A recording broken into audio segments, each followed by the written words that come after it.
ఎంతో ప్రతిష్టాత్మకంగా విధంగా థాట్ వారీగా డెవలప్ చేసి ఇస్తారు. ఆ విధంగా రోడ్లు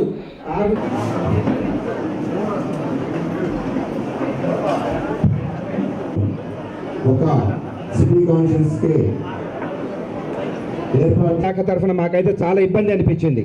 అలాంటి సందర్భంలో గౌరవనీయ మన ఆంధ్ర రాష్ట్రం వైపు చూసేలా 31 లక్షల ఇళ్ల పట్టా ఈ కార్యక్రమంలో పాలు పంచుకున్నందుకు ఇంత బృహత్తరమైనటువంటి మొమ్మిడి ధనలక్ష్మి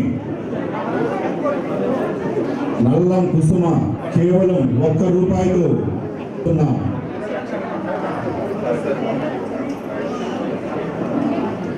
మొమ్మిడి ధనలక్ష్మి కంబాల కనకదుర్గాదేవి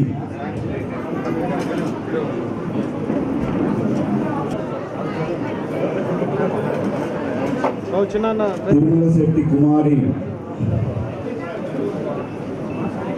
కేతారి మల్లేశ్వరి కొల్లూరు వసంత ప్రసన్న గోపదేశ్ ప్రశాంతి కండే కృష్ణవేనమ్మ ఉక్కాల రాజ్యలక్ష్మి శివమ్మ వేముల సాయివల్లి షేక్ మీరా. ఏదైతే ఎన్నికలకు ముందు తను ఇచ్చిన హామీ ఈ రాష్ట్రంలో 25 లక్షలు ఇల్లు ఇస్తానని చెప్పడం, ఎన్నికలు అయిన తర్వాత దాదాపు ఈ రాష్ట్రంలో 30,72,000 ఇల్లు భారతదేశ చరిత్రలోనే కాదు ప్రపంచంలోనే ఒకేసారి ఇన్ని లక్షల ఇల్లు ఇస్తున్న సంఘటన ఎక్కడైనా ఉంది అంటే అది ఈ రాష్ట్రంలో జగన్మోహన్ రెడ్డి గారి ముఖ్యమంత్రిగా దాదాపు 30,72,000 మందికి ఇల్లు ఇచ్చే అతి పెద్ద పండుగ ఈ ఇల్లు ఇచ్చే కార్యక్రమం ప్రపంచంలో ఇప్పటిదాకా ఎక్కడ కూడా ఇంత పెద్ద ఎత్తున జరగల. కొంతమంది నాయకులు ఏదో చెప్తా ఉన్నారు మేము అది ఇచ్చామని. ఒకవేళ నిజంగా మీకు అప్పుతో కూడిన ఇల్లు బ్యాంకులో మీరు కట్టాల్సిన పరిస్థితి వస్తే నిజంగా బ్యాంకు కూడా వచ్చి మీ ఇల్లు జప్తు చేస్తానన్నా పెనాల్టీ రద్దు చేయించాలన్నా ఏ ఒక్క నాయకుడి వల్లన్నా అవుతుందా అని అడుగుతా ఉన్నానమ్మా. నా వల్లైనా అవుతుందా? కాదు. ఎందుకంటే నేను ఒకవేళ బ్యాంకుడికి ఫోన్ చేసినా సరే పర్వాలేదు మేము వెళ్ళిపోతాం ఆ డబ్బు లేదు మీరు కట్టండి అంటాడే తప్ప వాడు చేసి పని చేసుకొని పోతాడు తప్ప ఎవరు మాట్లాడేవారు మాట్లాడతారు. కానీ కష్టం వచ్చినప్పుడు కానీ ఆ బ్యాంకుడు మన ఇంటి ముందు ఉన్నప్పుడు మాత్రం ఏ ఒక్క నాయకుడు కనీసం ఫోను ఎత్తడు, కనీసం వాళ్ళకి ఫోను చేసే పరిస్థితి ఉండదు. అట్లాంటప్పుడు అనేక సార్లు మేము చెప్పాం ఇది కరెక్ట్ కాదని. జగన్మోహన్ రెడ్డి గారు ముఖ్యమంత్రి అయిన తర్వాత ఆ బ్యాంకు అప్పుని రద్దు చేస్తాడని చెప్పాం. చాలామంది అప్పుడు ఏమి అది ఎలా చేస్తాడు అని చెప్పారు కూడా. ఈరోజు జగన్మోహన్ రెడ్డి గారు ఏదైతే 300 చదరపు అడుగులకు సంబంధించి 3 లక్షల రూపాయలు అంటే 20 సంవత్సరాల పాటు లెక్కేసుకుంటే 7 లక్షల రూపాయలు అవుతుంది. అది ఆ అప్పుని ఈరోజు కేవలం మొత్తం మాఫీ చేసి ₹1 ఇస్తుంటే ఈరోజు చెప్తారు మేము కూడా ఉచితంగా ఇస్తానని చెప్పాను. అమ్మ మీ అందరికీ తెలుసు గతంలో మీకు కూడా చాలా కాగితాలు వచ్చి ఉంటాయి. ఎక్కడైనా ఇళ్ల స్థలం ఉచితంగా ఇస్తామని చెప్పి ఏ ఒక్క రోజైనా గత 5 సంవత్సరాల్లో ఒక్కరైనా తెలుగుదేశం పార్టీ నాయకుడు మీ ఇంటికి వచ్చి చెప్పాడని అడుగుతా ఉన్నా. చెప్పలా. జగన్మోహన్ రెడ్డి గారు ఎక్కడ ఒక పథకం రిలీజ్ అవుతుందంటే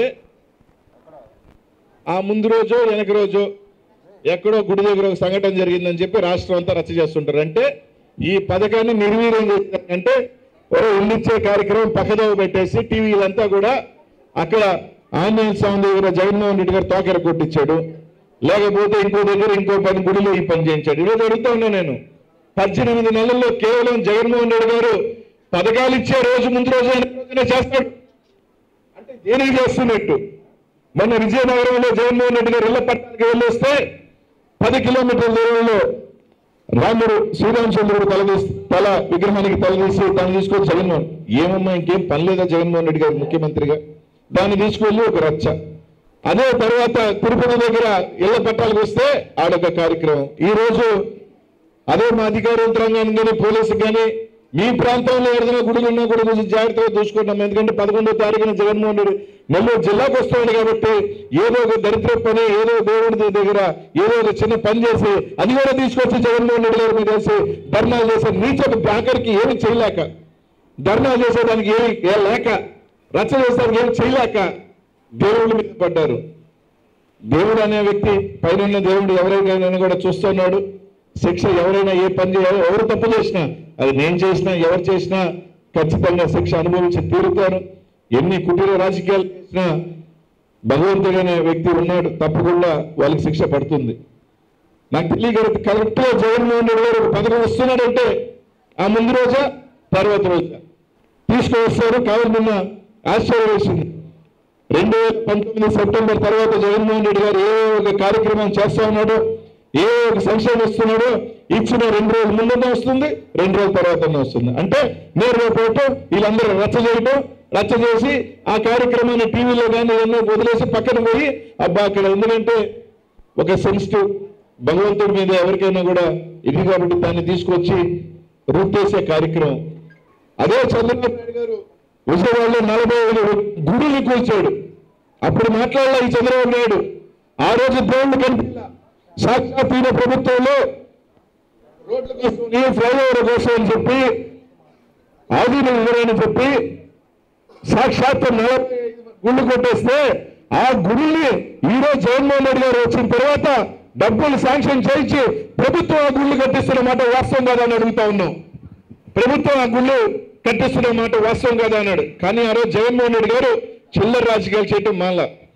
దేవుళ్ళని పెట్టుకొని విగ్రహాలు పెట్టుకొని రాజకీయాలు చేసే మనస్తత్వం జగన్మోహన్ రెడ్డి గారు కాదమ్మా. ఏదైనా ఉంటే ముక్కుసూటిగా నేరుగానే ఉంటాడు, చేయాల్సిన పని నేరుగా ఉంటాడు తప్ప ఆఖరికి దేవుళ్ళు మొక్కేటప్పుడు బూట్లు వేసుకొని మొక్కాను. ఈయన కూడా భక్తి గురించి దేవుడి గురించి మాట్లాడతాడు.